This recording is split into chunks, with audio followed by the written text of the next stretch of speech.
ٹیپو سلطان کو کس نے شہید کیا؟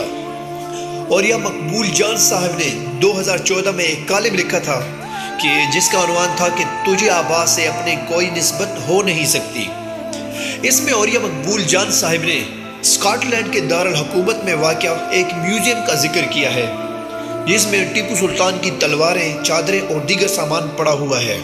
اور یہ صاحب کہتے ہیں کہ میں حیران تھا کہ یہ سامان برصغیر سے یہاں کیوں لایا گیا ہے، اور پھر کہتے ہیں کہ دراصل اس کی وجہ یہ تھی کہ ٹیپو سلطان کو جس فوج نے شہید کیا تھا اس کے سربراہ کا تعلق اسکاٹ لینڈ کے دارالحکومت سے تھا۔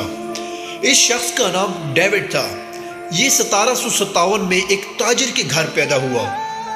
اس نے 1772 میں فوج میں کمیشن حاصل کیا اور 1779 میں اسے کیپٹن کی حیثیت سے ہندوستان بھیج دیا گیا۔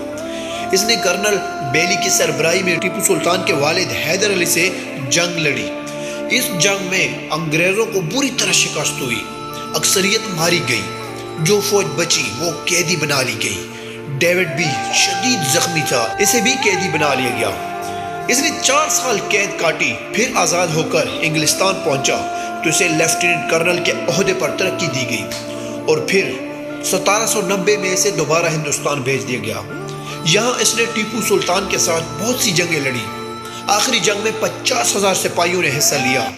برطانوی فوج کے سپاہی 26,000 تھے، جبکہ ٹیپو سلطان کے ساتھ 30,000 سپاہی تھے۔ جب میر صادق کی غداری کی وجہ سے برطانوی فوج کے قلعے کھلے دروازوں سے اندر داخل ہوئی تو ٹیپو سلطان کے ساتھ لڑنے والے فرانسیسی سپاہیوں نے اس سے خفیہ راستے سے بھاگ جانے کا مشورہ دیا، تو اس پر ٹیپو سلطان نے اپنا ایک تاریخی جملہ کہا کہ شیر کی 1 دن کی زندگی گیدڑ کی 100 سالہ زندگی سے بہتر ہے۔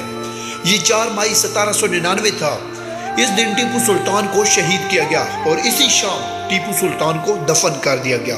اور یہ صاحب کہتے ہیں کہ ٹیپو سلطان کی نوادرات کے ساتھ ایک تحریر ہے جس کے الفاظ یہ تھے: ٹیپو سلطان ہندوستان میں برطانیہ کے مفاد کے لیے اتنا بڑا خطرہ ثابت ہوا تھا کہ اس کی موت کی وجہ سے برطانیہ میں قومی سطح پر جشن منایا گیا۔